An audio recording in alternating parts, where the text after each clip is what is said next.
Welcome to my channel. In today's video, I'll show you how to create stickers in Canva.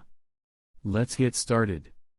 First, open Canva and click on the Create a Design button. In the Custom Size section, select the unit as inches.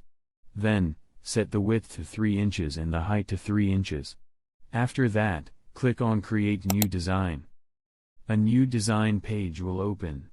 Next, click on the Elements tab on the left side of the screen.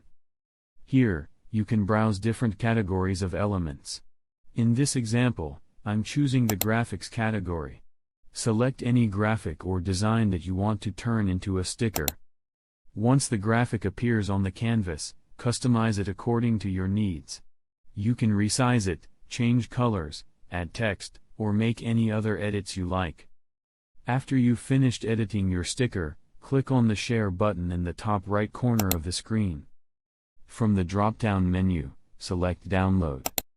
Now, choose PNG as the file format and enable the transparent background option.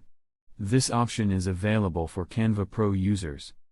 Finally, click the Download button to save your sticker. And that's it. This is how to create stickers in Canva.